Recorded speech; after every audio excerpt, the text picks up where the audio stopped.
When's the last time you've played 9Key? Most of the time I forget this key count exists until I'm randomly scrolling past a map, as there's not that many ranked maps to begin with. The library of maps we do have is pretty interesting. I'm not talking about these multi-key sets in this video, as that's a bit of a different topic, but for the 9Key specific maps we do have, the song choices here are great. Kinda leaning into anime a bit, but there's not so much Sound Voltex or Camellia stuff that we see in other key counts.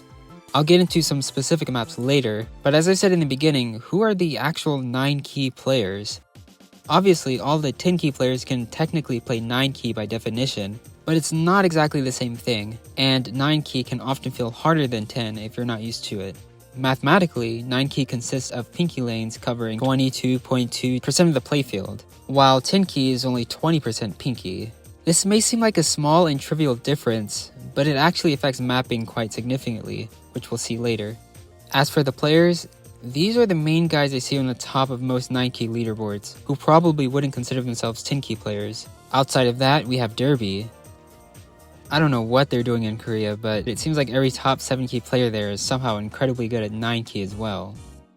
What is this guy asking? Comparing my own scores on these 9Key maps, most of these 4-star ones don't go above 900k, and a lot of them still need halftime for me to set an S rank. On the 10Key side, there's a similar range of scores, but I definitely feel like I'm in more control of my fingers on 10Key, and there's often bigger chords used in these maps, which can help raise the ratio of perfect hits and mistakes, making it more likely to score higher on these maps. Rampage is the hardest 4-star 9Key map.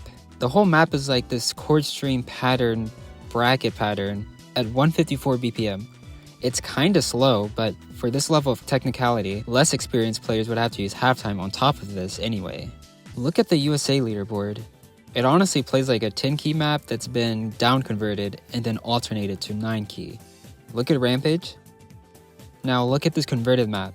No difference. In the description it states, pop-in music style based patterns, which brings me to another map, Mini Mani, Manny, Mario. This is kinda my ideal example of what 9Key mapping should look like.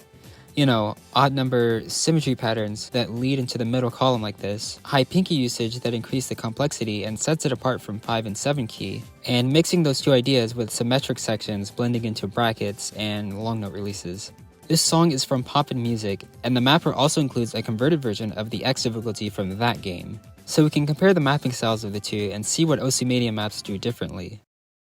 What the fuck? Things definitely feel more empty here, but the bracket usage is consistent throughout this map, and that's probably because of the controller layout in that game, whereas in Osumania, we're all mostly using keyboards. The Mania version also uses bigger chords more often, and it does a better job of balancing the column usage when it comes to where the notes are placed. In the Poppin' version, it seems like density or the flow of notes follows certain sections of the stage and moves around as the song progresses. This is probably accounting for how big those controllers can be. Lastly, I want to touch on PP. Of all the modes, 9Key has the smallest pool of maps to earn from, with the top player not even reaching 4000 PP.